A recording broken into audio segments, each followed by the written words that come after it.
Isisaziso iziso chenu chokutanga isaso sethu sokhala sinotenda uMaria katibabele nezwatu namazalo okupedzisira siyabulela uThixo owathuma ukoma zwaseAfrika kulezi nsuku zokugqibela mamsangalo ulo mpilo kuKimbali kulo mhlangano walapha eKimbali.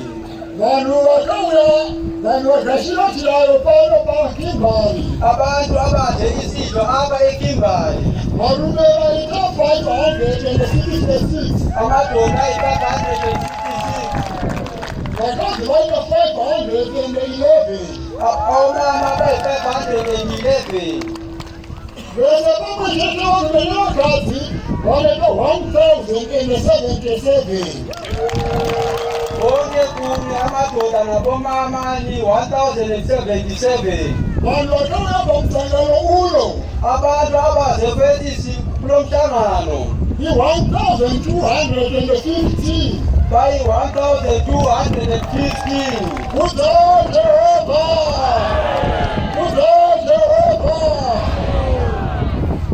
izizo zinotela isaso esilandelayo angayi mufundisi Jehova mushongo ababishomukaizoe ngobe ngumfundisi Jehova Mgongo wasetshenzete ungubhishophu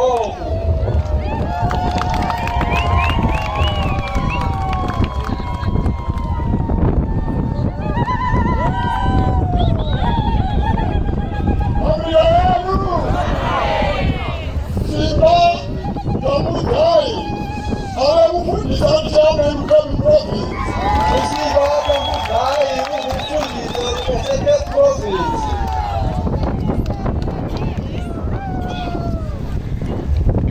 Olivala Bamrogo, Uolivala Bamrogo abamfundisi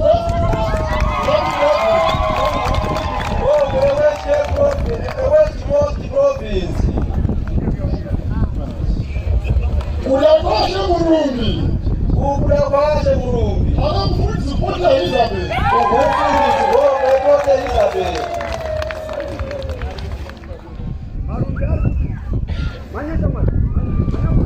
Wilson Tayaruka, uWilson Taberuka abamfundisi Kuisilana, ungumfundisi weIsilanda. Lakimo Baraze, Ulakmo Barazi abamfundisi Sosha Ngube, ungumfundisi weSoshanguve.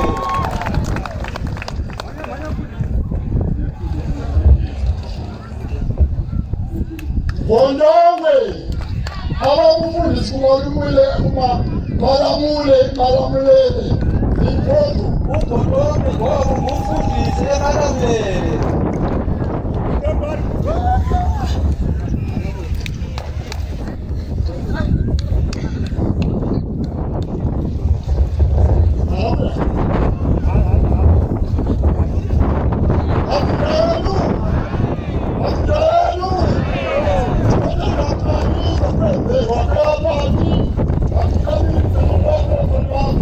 Siyabulela uThixo nokongezwa kwabangameli apha ebandleni lamakhosi beAfrika.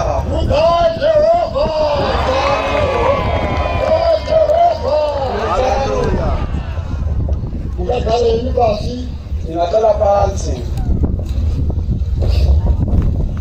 Afrika yenu ndiyokufisa ukuthi South Africa Siyanazisa ukuba iSouth Africa ayina-national committee ayikho i-National Committee apha eMzantsi Afrika. committee iko provincial committee Ikomiti ekhona ithiwa i-Provincial Committee. national committee iri kwiZimbabwe kubhodi I-National Committee iseZimbabwe kubhodi. mugadilise ibapho Funeka ndilungise apho.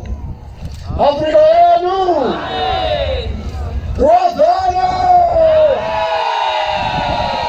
tuwazana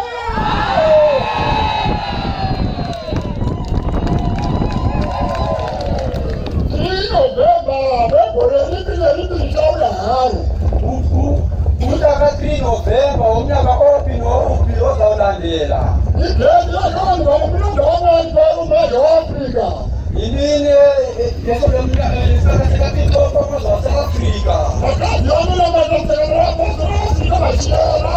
Abafazi abatandaza abapostoli Afrika bebangcwele. Sakalokhu lelo. Kananjalo Muswathi November wega. umhlaka 3 November Izibale akazingela apostoli Afrika utalelwagana. imini yabafazi abasebenza amapostoli Afrika bamenza amanyano wabo.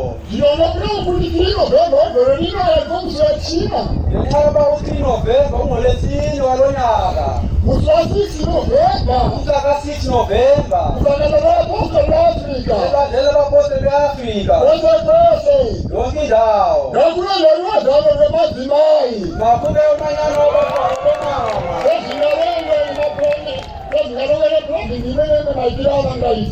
Iprovinsi mazihlele indlela ezizawenza loo nto.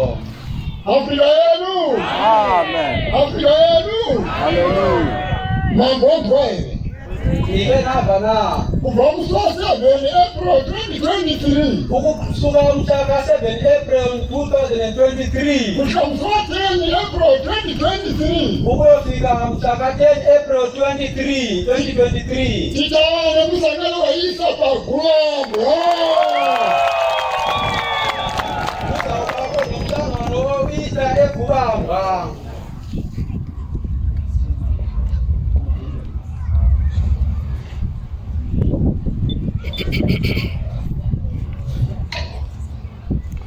Afrika yenu. Amen. Lozona zekulo South Africa. Ndiphindela apha eMzantsi Afrika. Musaruwa ababishopi. Umsaruwa ubishophu ngoku Afrika azangeza provinsiano mina. kodwa akana iprovinsi amela yona. Baba ni juru kuGape Town. uSimon Julu eCape Town.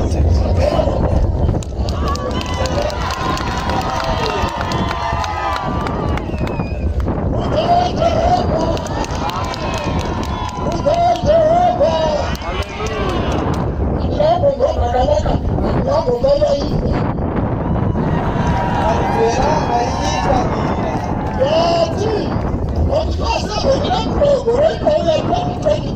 Ukuqala mhlaka 7 April kunyaka ozayo 2023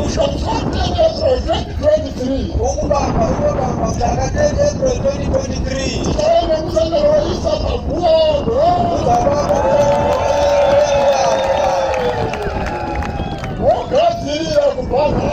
ilungiselele ukuqala namhlanje ukuba siyobuthana eGubanga nobunintsi bethu. Siyanazisa ukuba ukusuka mhlaka 2 February 2023 kungolesine ukuyofika ukubamba mhlaka 5 February 2023 ingesonto kuzawubakho nomhlangano uvele idibano eDubai. Idistrict ezidibanisa i-Asia, i-Great Britain, Europe i-Europe and Australia. ne-Australia kunye ne-Asia. Amanawe ngiyamenywa abafuna uyazi uba bangahamba njani. Ngifonela umfundisi Silva.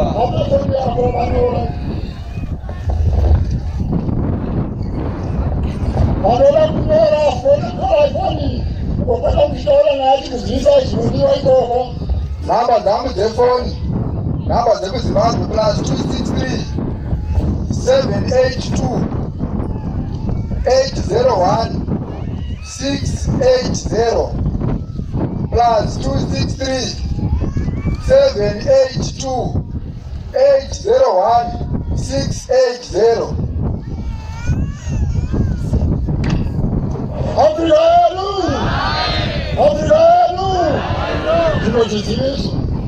Izazi ezilandelayo